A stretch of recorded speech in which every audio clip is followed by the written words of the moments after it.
하나님 말씀은 구약성경 욥기 13장 20절에서 22절까지입니다.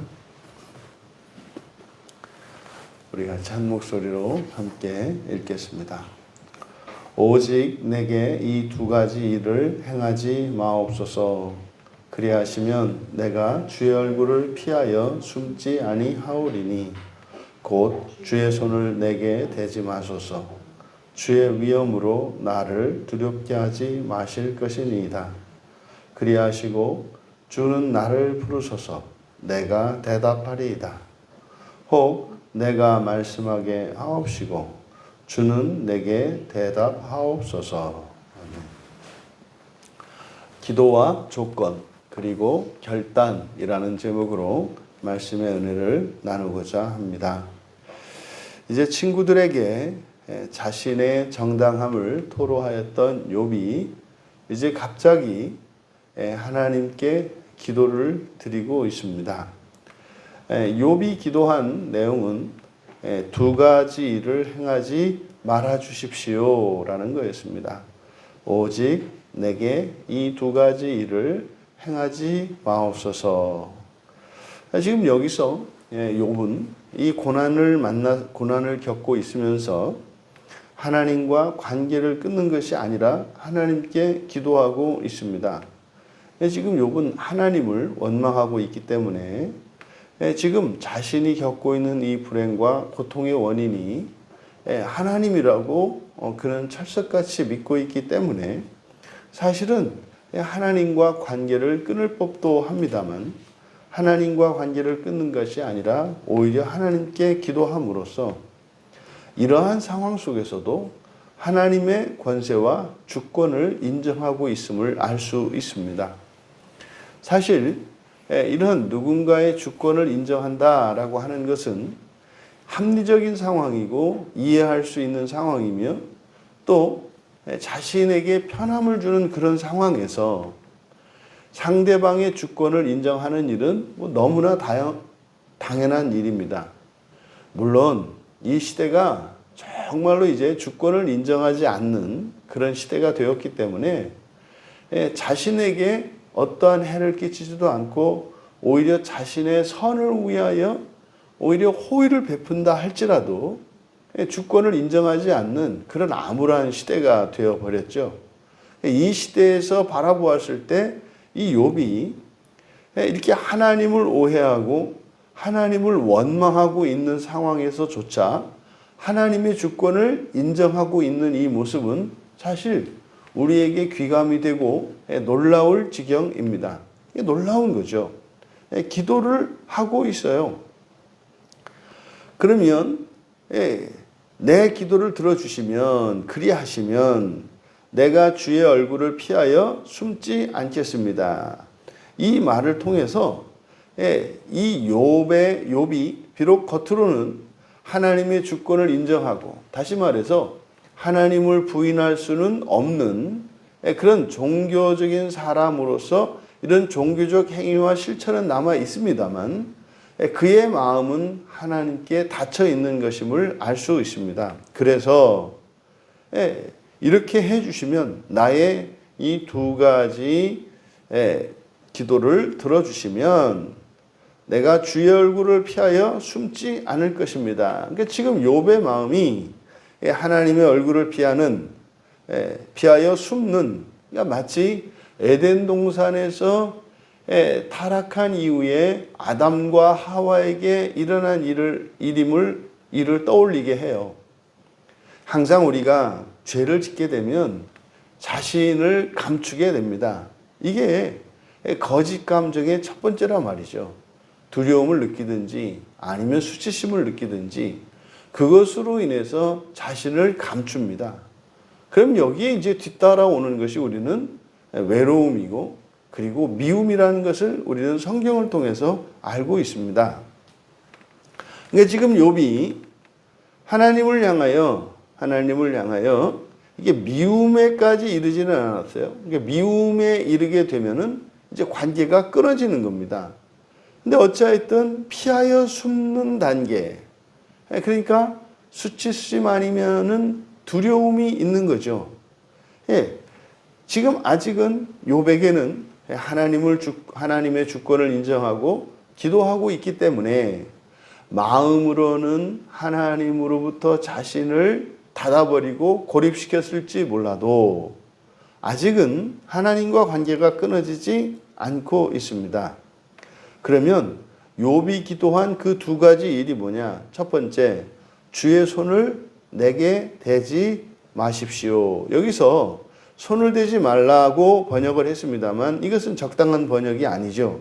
왜냐하면 손을 대다라고 번역한 이 라하크라고 하는 말은 멀리하다, 옮기다 이런 뜻이거든요. 그러니까 손을 대지 마소서가 아니라 나에게서 주의 손을 내게서 멀리하소서. 다시 말해서 나에게 댄 손을 치워달라는 거죠. 그러니까 지금 욥이 이야기하는 것은 어떤 의미입니까? 자신이 지금 지독한 이 피부병에 시달리고 있고 자신의 자식을 잃고 재산을 잃어버린 이 모든 일들이 하나님의 손이 의미하는 바는 능력인데 그 하나님의 권능이 자신의 불행의 원인이라고 이해하고 있는 거죠. 그러니까 이 손을 내게서 치워주십시오. 내 손을 내게서 그 손을 멀리해 주십시오. 옮겨주십시오. 라고 하는 것은 현재의 고통에서 벗어나게 해달라는 기도죠. 근데 여기서 이제 오해가 되는 겁니다. 하나님께서 하나님의 권능의 손을 펼치실 때 물론 그것이 우리들에게는 하나님의 진노와 심판으로 그래서 마치 불행을 일으키는 하나님의 권능으로 이해되기도 합니다만 그런 일은 없죠. 하나님의 권능은 구원의 손입니다. 하나님의 심판, 사람들이 느끼는 하나님의 진노와 심판이라고 하는 것은 욥기에서 우리가 보는 바와 같이 사탄으로 하여금 시험을 허용하심으로써 이 사탄의 방해가 인생의 고난과 인생의 불행의 원인이 되는 겁니다. 하지만 여호와 하나님께서 사탄으로 하여금 하나님의 백성된 자들에게 그 시험을 허용하시는 것은 선을 위한 필요악으로서 사용하신다는 것을 우리가 기억해야 합니다. 왜 그러면 그런 필요악으로 하나님이 우리를 괴롭게 하시는가? 그것은 우리가 현재의 상태로는 지금 이 상태로는 더 이상 나아갈 수 없는 더 높은 차원의 선을 위한 것입니다. 그래서 이거는 현재는 깨닫지 못하지만 이제 잠시 뒤에 이제 이 시험에서 벗어나고 이 환난이 끝나고 난 이후에는 그것이 하나님이 오히려 나에게 반드시 해 주시도록 내가 기도해야 했던 것임을 인정하게 되고 오히려 감사하게 되는 겁니다. 아, 그때는 내가 그렇게 힘들어서 하나님께 그 고통에서 벗어나게 해 주십시오 라고 기도했습니다만 지나고 보니까 사실은 내가 그때 오히려 하나님 나를 쳐서 단련해 주시고 나를 죄에서 구원하셔서 바른 길로 가게 해 주십시오 라고 내가 기도했어야 할 것이구나. 그러니까 지금 고난 가운데 있는 상태에서는 이해할 수 없는 필요악으로 생각되어지는 이런 환경과 상황이 훗날 이것이 해결되고 극복되고 난 뒤에 보면 내가 해야 되는 나에게 필요한 기도였지만 내가 하지 못하고 있었고 내가 알지 못했기 때문에 하나님께서 사탄에게 허용하셔서 나에게 필요한 이러한 단련이었음을 깨닫게 되는 거죠. 그럼 지금 주의 손을 내게서 멀리 하십시오. 주의 손을 내게서 멀리 해 주십시오. 이것의 실질적인 의미는 뭡니까? 은혜를 거두어 주세요 라는 의미거든요. 은혜를 거두어 주세요. 나를 그냥 내버려 두십시오 라고 하는 것은 은혜를 거두어 주십시오. 왜요? 현재 내가 느끼는 것은 오히려 하나님의 손이 하나님의 은혜가 나를 괴롭게 하고 있기 때문입니다. 그래서 우리는 선과 악을 상대적으로 제한적으로 느끼기 때문에 절대적으로 우리는 성경을 의지해야 하고 하나님의 선하심을 잊지 말아야 하며, 심지어 어떤 경우에도 나에게는 악조차 선으로 바뀐다는 이 사실에 대하여 굳게 믿고 있어야 합니다.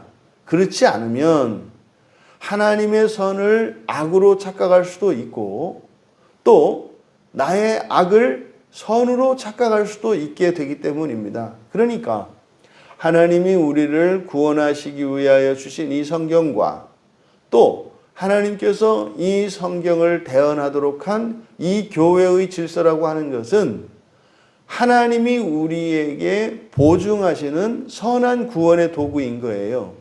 그러면 성경과 교회 안에서 목양을 받으며 신앙생활을 해 나갈 때 그것은 반드시 나에게 절대적인 선으로 인도한다는 사실을 흔들림 없이 믿어야 합니다. 보세요. 개혁의 대상이었던 중세 교회에서 그 말도 안 되는 종과 같은 신앙생활을 해왔던 중세의 신자들을 한번 생각해 봅시다. 그 사람들이 교회의 부패와 타락으로 인해서 그들이 천국에 이르러야 하는데 그들이 지옥에 갈 일이 있을까요? 그런 일은 없습니다. 왜요?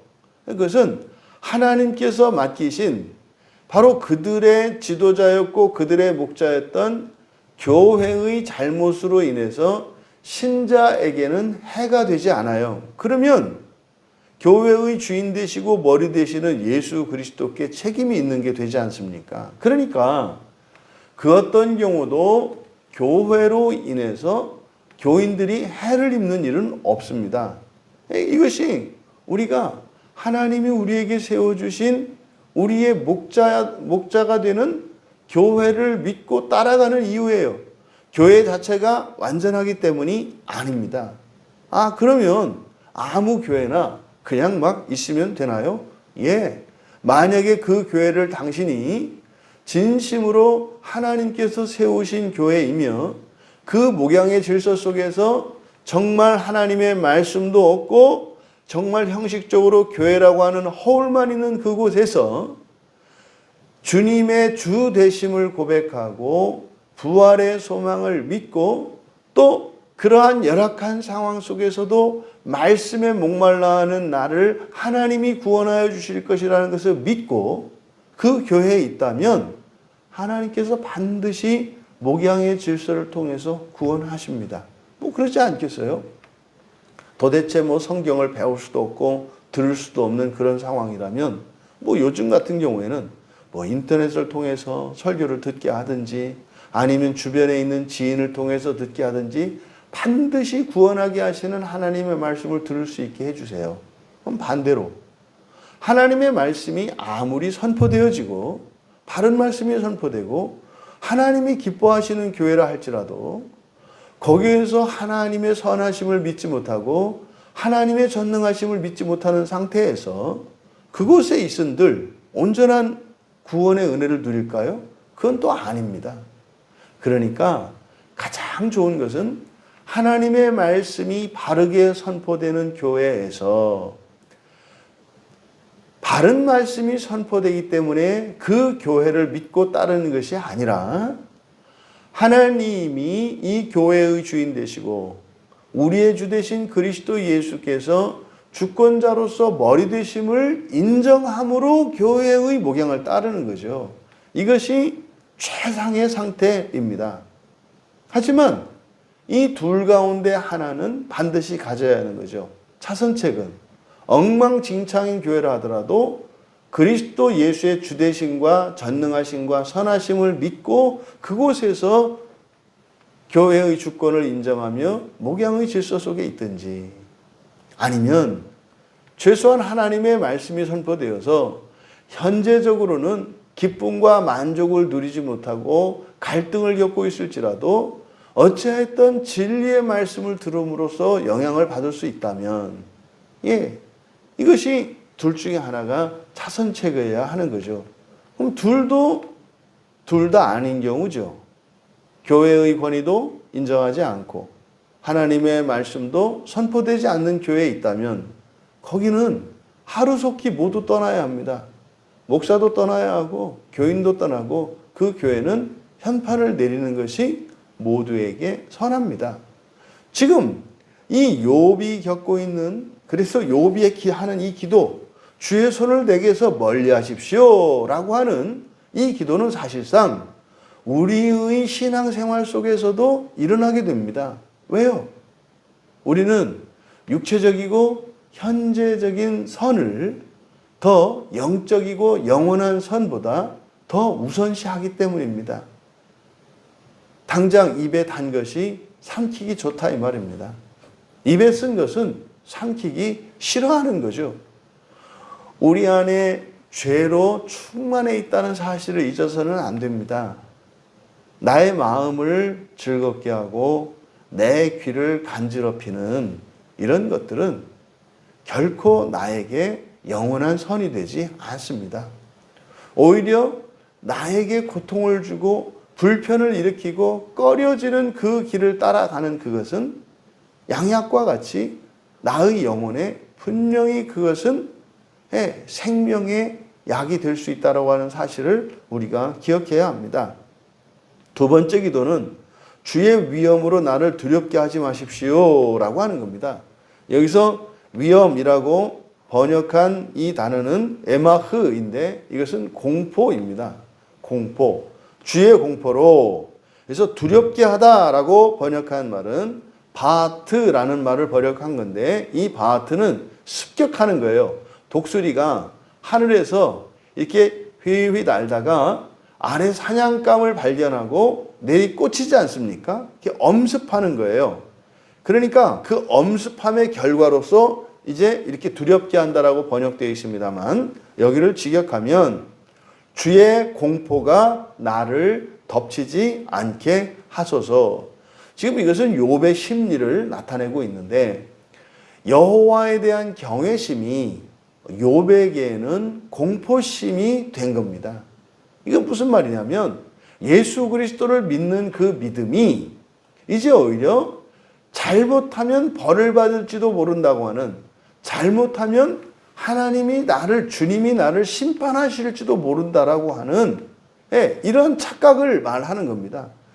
예수님이 심판하러 오신 것이 아니라고 얼마나 말씀을 하십니까? 구원하러 오셨다고 말이죠. 이 교회는 심판하는 곳이 아니에요. 구원하는 곳이에요. 중세의 교회가 심판자의 역할을 자처해 했잖아요. 아니, 주님도 심판하지 않으시는데 어떻게 지상에 있는 주님으로부터 권한을 위임받고 주님의 종으로 구원의 사역을 감당하는 교회가 성도들을 어떻게 심판하겠어요? 그러면 성도들은, 교회도 성도들을 심판할 수 없는데 성도들이 성도를 심판할 수 있겠습니까? 없는 거예요.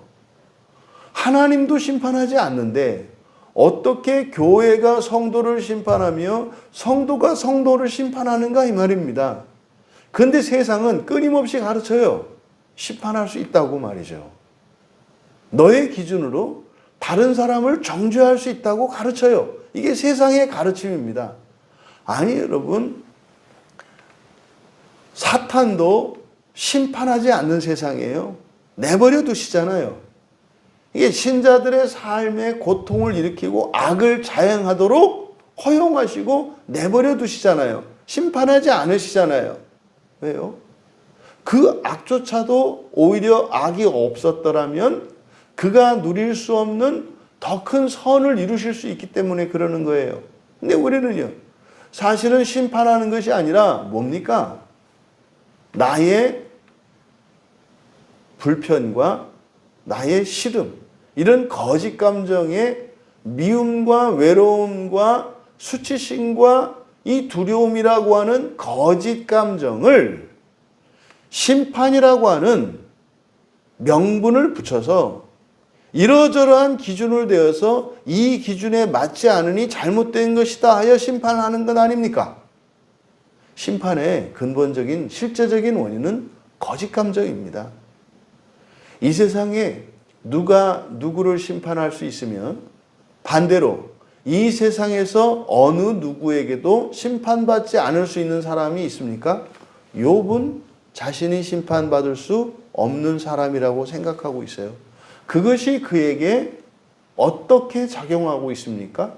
오히려 그의 인생에 불행과 화의 원인이 되고 있어요.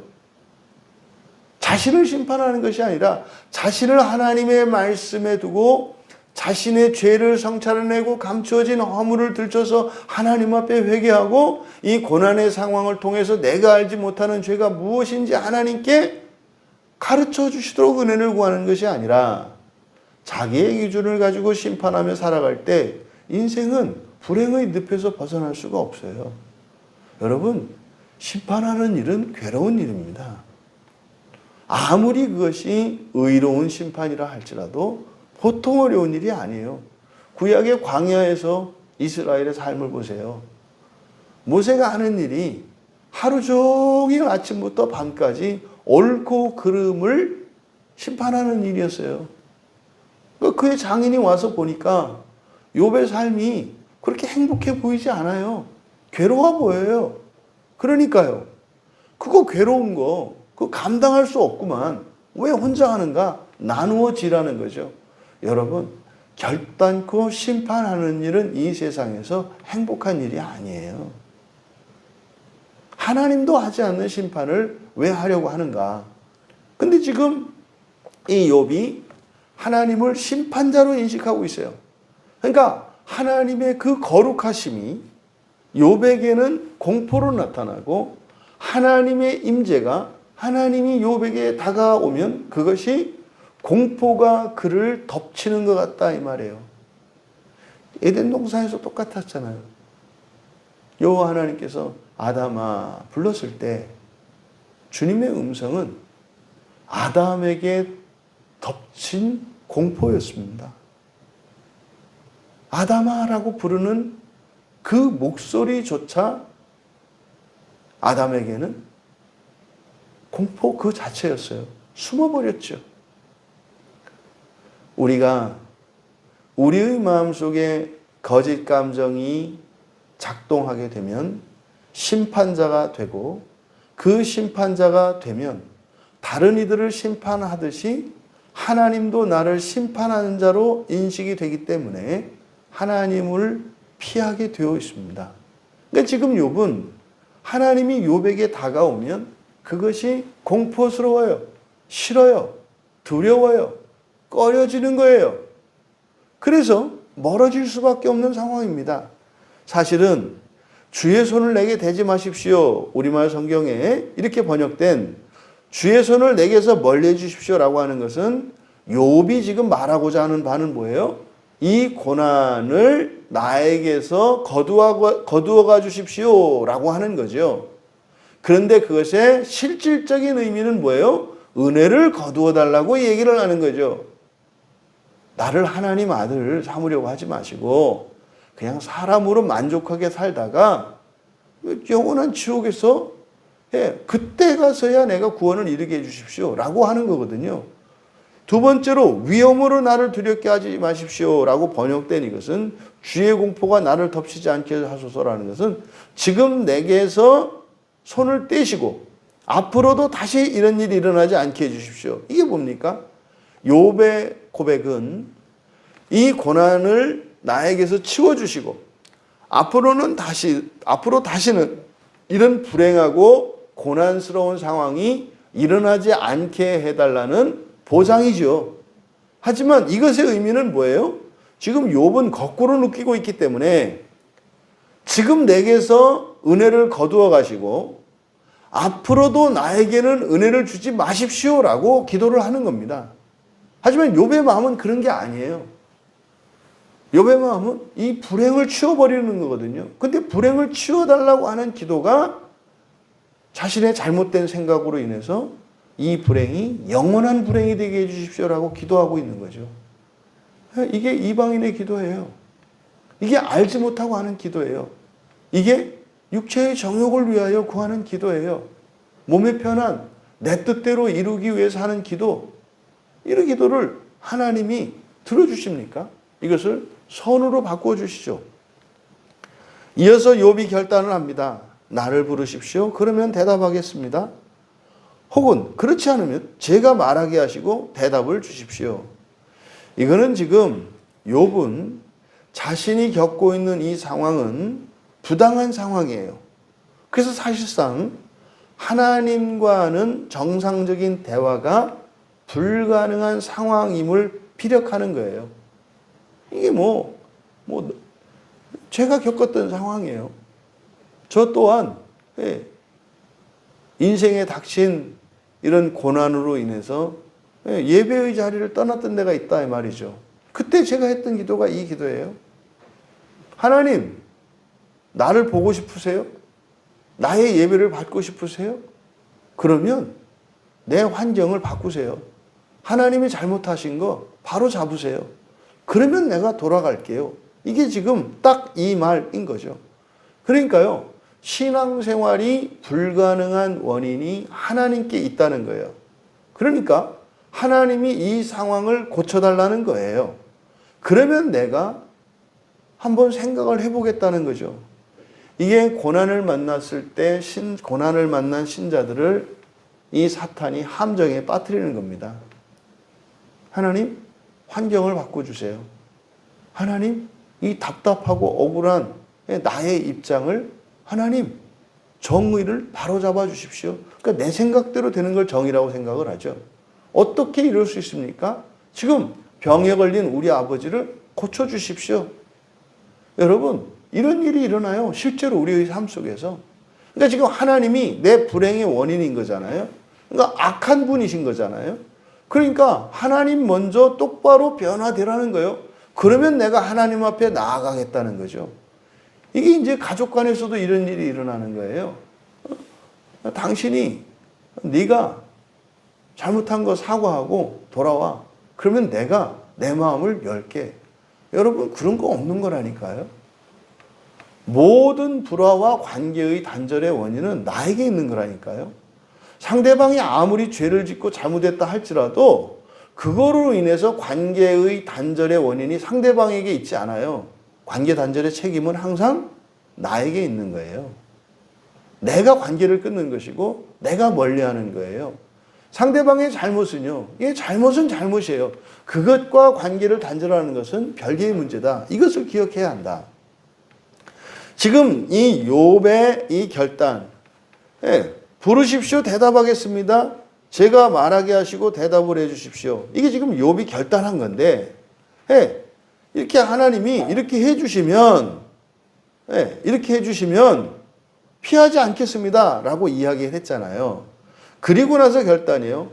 이렇게 기도가 응답되고 나면 하나님이 부르기만 하면 즉각 제가 대답을 할 것이고요. 아니면 저한테 말씀을 하게 하시고 대답을 해 주십시오. 여러분, 지금 사실 욥은 하나님이 자신과 대화를 원하고 있다는 사실을 인식하고 있는 거예요. 하나님이 자기를 만나고 싶어 한다는 걸 어떻게 알까요?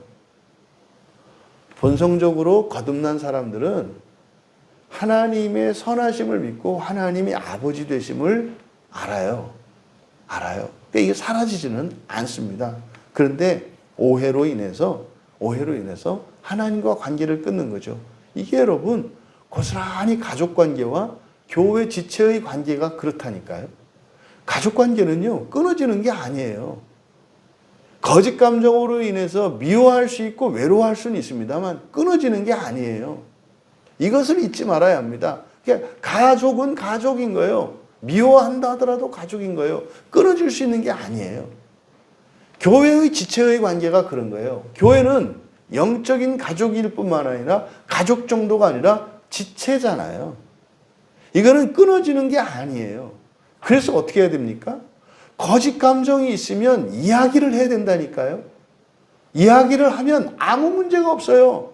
문제가 어디에서 생겨요? 비밀에서 생기는 거예요. 비밀에서 오해가 증폭되어지고 그렇게 자신이 저지른 범죄를 정당화하기 위해서 이게 거짓 감정이 또 다른 악한 생각들을 만들어내요. 사실은 보니까요. 밥을 나보다 먼저 먹은 것이 서운해서 나중에는 교회를 떠나는 일이 생겨요. 이게 말이 됩니까? 밥을 나보다 먼저 먹었다 그래서 아니 그러면 뭐 배고팠거나 뭐 욕심이 많아서 그랬거나 이해하면 될 일 아니에요? 근데 그거 하나를 이야기하지 않아요. 그러면 어떻게 돼요? 그것을 정당화하기 위해서 거짓 감정이 말도 안 되는 생각들을 지성을 이용해서 막 만들어내요. 그러면 문제의 근본적인 원인은 당신이 나보다 먼저 새치기해서 밥을 먼저 먹은 그때 이상하게 나는 그게 되게 기분이 불쾌했고 마음이 아파서 속상하고 뭐 나를 무시하는 것 같아서 화가 나서 이야기하면 되거든요. 그러면 그렇게 얘기할 거예요. 아, 집사님, 그때 내가 사실은 아침에 너무 배가 고팠는데 예배 시간 늦어가지고 내가 부랴부랴 오느라고 밥을 못 먹어가지고 내가 알잖아. 내가 한 끼만 못 먹어도 손 떨리는 거. 예배 시간 또 오늘따라 유난히 설교가 길어서 막 그냥 손이 떨리고 심장이 벌렁벌렁해서 뒤에서 내가 새치기해서 그래서 먹었던 거야. 이해 못할 일도 아니잖아요. 이야기를 하면 그것으로 인해서 오히려 미안해하고 또 서로 사과를 받고 오해를 풀어가면서 사랑이 커지는데 그거를 감추어 두고 이것을 은폐하려고 하다 보면 어떻게 되는 거예요? 이제 있는 얘기 없는 얘기가 다 나오는 거예요. 평소에도 저 사람이 나를 무시했었고 나한테 하는 태도만 보면은 나를 그랬었고 이렇게 얘기가 나오는 거예요. 그러니까요. 그 사람 때문에 내가 다른 사람들하고도 사이가 멀어진 적이 있었고 뭐 이렇게 되는 거죠. 그러면요. 있을 수 없는 교회가 되는 거예요. 뭐가? 요만한 비밀이. 여러분, 마귀가 이렇게 역사한다는 것을 잊으시면 안 돼요. 그래서요. 교회 안에서 정직하라고 말씀드리잖아요. 그냥 얘기하라고. 얘기하지 않는 이유가 뭐예요? 선한 명분을 붙여서 말을 안 해요. 여러분, 그게 교회를 허무는 마귀가 역사하는 틈이고 문이라고 하는 사실을 여러분들이 잊지 마셔야 돼요. 이게 수천 년 교회의 역사 속에서 계속 반복되었던 거거든요. 우리 광야교회에서는 절대로 그런 일이 일어나지 않기를 바라요. 지금 하나님께서 하지만 이 상황에서 나와 하나님의 관계가 회복되기 위해서는 하나님이 먼저 고난을 이 자신의 불행과 자신의 요구 조건을 들어주셔야 한다는 생각을 갖고 있어요. 여러분, 우리가 구원이 필요한 존재입니까? 하나님이 구원이 필요한 존재입니까? 이게 지금 교회 목사님들과 이 교회가 크게 잘못한 거예요. 성도를 구원하는 교회가 아니라 성도들로부터 구원받는 교회가 돼버렸어요.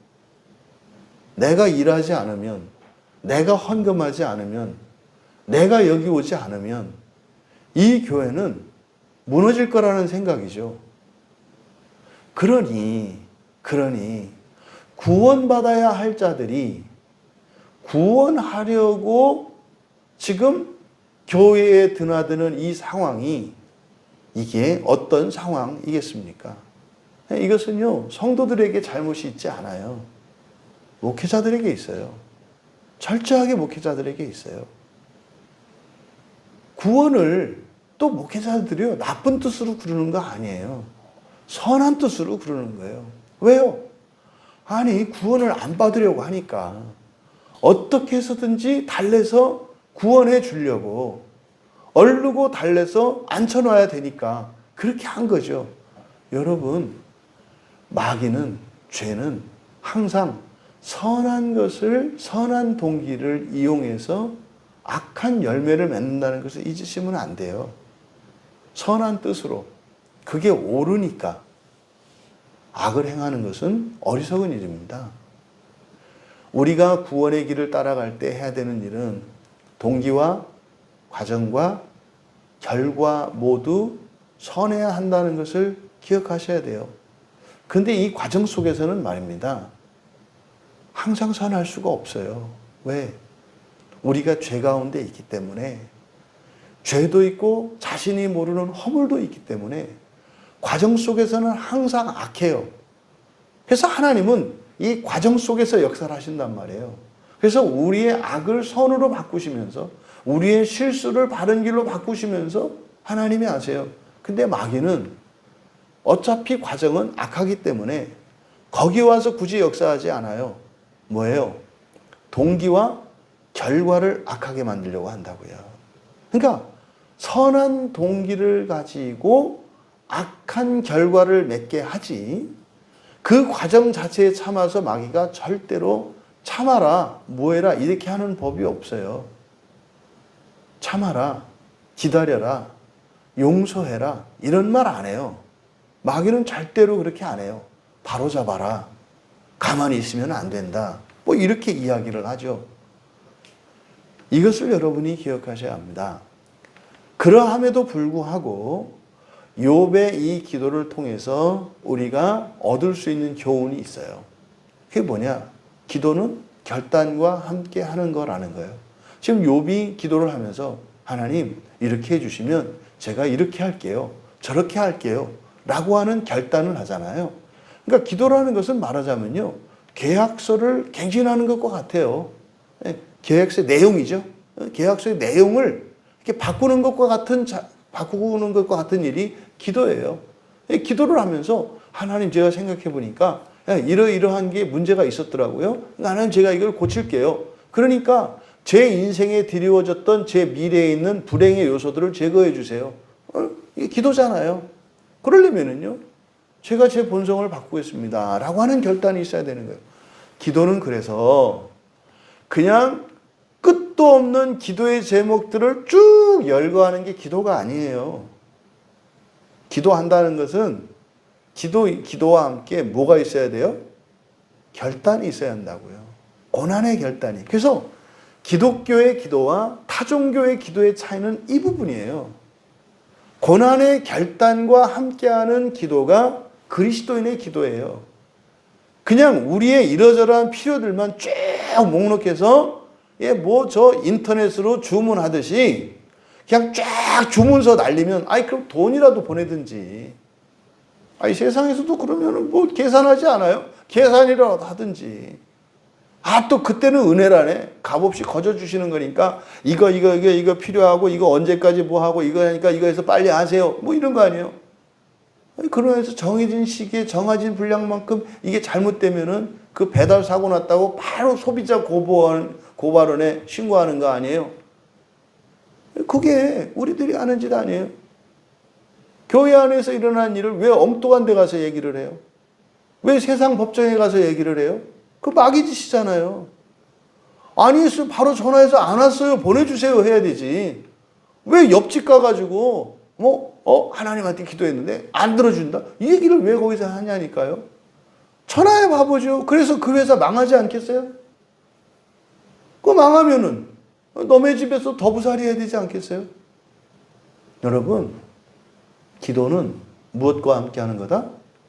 결단과 함께 하는 거다. 그러니까요, 여러분이 누군가로부터 기도 부탁을 받았어요. 집사님 기도해 주세요. 네, 이렇게 좋은 사람인 척 하지 마세요. 죄져요. 누군가가 여러분에게 기도 부탁을 했을 때 내에는 뭐가 있어요? 그럼 이 기도 제목을 위해서 내가 또 하나의 결단을 해야 되는 거구나. 이걸 모르니까 그냥 겁도 없이 막 하는 거죠. 여러분, 왜 그것 때문에 자기가 죄를 짓습니까? 이걸 기억하셔야 돼요. 그러니까 기도 부탁 듣지 말라는 얘기가 아니에요. 그렇게 함으로써 고난의 결단을 하시라는 얘기예요. 그러면 반드시 그 고난의 결단으로 인해서 자기의 본성의 변화와 큰 은혜를 누리죠. 그래서 결국에는 기도를 해준 것이 아니라 그 기도를 하면서 내가 더 큰 은혜를 받는 거잖아요. 그래서 결단이 없는 기도는 이방인의 중언부언하는 기도예요. 여러분, 또 두 번째로, 그럼 이렇게 결단하기 위해서는요, 자기의 내면을 들여다봐야 되고 자기의 생활을 객관적으로 판단해야 되거든요. 근데 이걸 거짓 감정이 조작하고 세상에서 역사하는 어둠의 영들이 내 눈을 가리고 귀를 가려서 분별하지 못해요. 무엇을 가지고 자신이 결단해야 하는 것을 무엇을 가지고 알 수 있는 거예요? 성경이에요. 또 하나는 교회 안에 있는 목양의 질서예요. 그것이 나로 하여금 결단을 하게 하는 거예요. 이 교회 생활을 통해서 또 가정 생활을 통해서 문제들이 불거져요. 그럼 그 문제의 괴로움을 해결하기 위해서 결단과 함께 기도를 해야 되잖아요. 그러면 결단하게 되는데 그게 기준은 성경이고, 그러한 것은 가정 생활과 이 교회 생활의 이 목양의 질서라고 하는 여기를 통해서 그 기준을 얻게 되는 거예요. 세 번째로, 욥은 지금 환경의 변화를 먼저 요구했잖아요. 근데요, 하나님의 관심은 우리의 환경의 변화가 아니에요. 왜요? 그건 언제든지 하나님이 하실 수 있는 거거든요. 하나님이 일방적으로 하실 수 없는 게 뭐예요? 우리의 마음의 변화예요. 우리 마음의 변화예요. 그래서 하나님의 관심은 우리 마음에 있어요. 그래서 무엇보다 먼저 기도하기 전에 해야 되는 것은 무엇이다? 내 마음을 변화시키겠다고 하는 결단이에요. 내 뜻대로가 아니라 하나님의 뜻대로 나의 마음을 바꾸겠습니다라고 하는 이 결단이 먼저 앞서고 있어야 합니다. 항상요. 이거는 절대로 바꾸지 않겠습니다라고 하는, 이것은 기도할 수 없는 사람으로 만들어요. 여러분, 기도의 조건을 걸고 그것에 따라서 이렇게 저렇게 하겠다고 했던 욥의 실수와 잘못을 통해서 우리들은 기도라고 하는 것은 결단과 함께 하는 것임을 배우게 됩니다. 여러분의 기도는 어떻습니까? 욥과 같이 하나님이 먼저 해주시면 내가 하겠습니다. 구원이 필요한 자가 아니라 오히려 하나님을 구원해 주는 자로 착각하고 있지는 않습니까? 여러분을 위해서 교회가 있는 게 아니라 교회를 위해서 여러분이 있다고 착각하지는 않습니까?